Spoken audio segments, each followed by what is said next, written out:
Okay, so we will start with simplifying fractions. Just to remind you, the number on top of the fraction is called the numerator, and the number at the bottom is the denominator.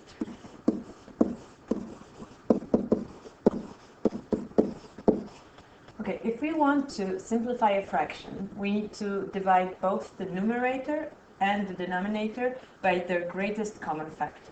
And in this case, it's quite simple because both of these numbers can be divided by 5.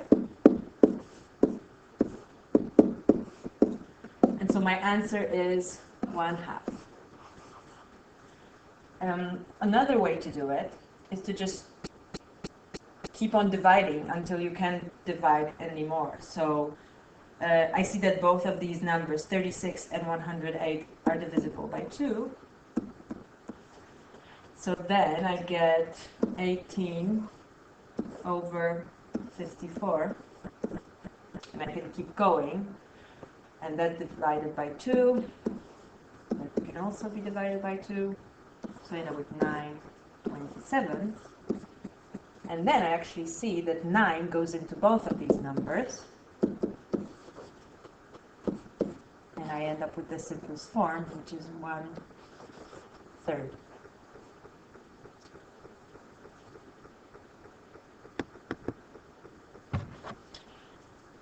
Okay, so equivalent fractions are fractions that have the same value. So what we did on the previous slide is we simplified fractions. If you look at this pizza here, we have 4/8, and I see that this fraction is not in its simplest form. If I want to reduce it, I divide both numbers by 4, and I end up with 1/2.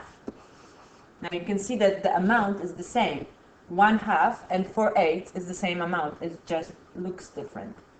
So if you look at 1/7 and try to create equivalent fractions that represent the same value, you need to make sure you multiply the denominator and the numerator by the same number. So I can see here that 7 times 2 is 14. If I multiply 1 by 2, I get 2. So 1/7 is equivalent to 2/14. Now, if I decide to multiply 1 by 3, I have to multiply 7 by 3 as well. And I end up with 21. So 1/7 is also equivalent to 3 21s. Now, if I decide to multiply 1 by 4, I have to do the same thing to the 7, and I end up with 4/28. Now here, I see that I'm being asked to express 1/7 as a fraction with a denominator of 35. So my thinking is, what do I have to multiply 7 by to get 35? And that's 5. So if I multiply 7 by 5, I have to do the same thing to the 1, and I get 5/35.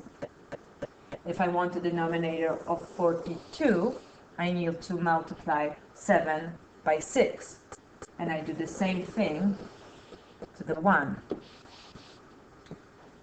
If I multiply 1 by 7, I have to do the same thing to the 7, and I end up with 7/49.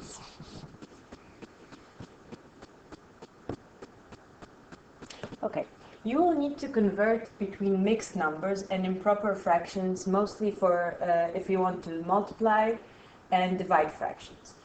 An improper fraction is a fraction with a numerator that's bigger than the denominator. And there are 2 steps for converting mixed numbers into improper fractions. First, you multiply the whole number and the denominator together, and then you add the numerator to it. And then you write the answer over the denominator. So here's how it goes. 3 times 4 is 12, plus 1 is 13. I add the numerator and I write the answer over the denominator. Right, so let's try it again. I multiply 4 times 7, and then I add 5 to it. So 4 times 7 is 28, plus 5 is 33, and I write the answer over my denominator.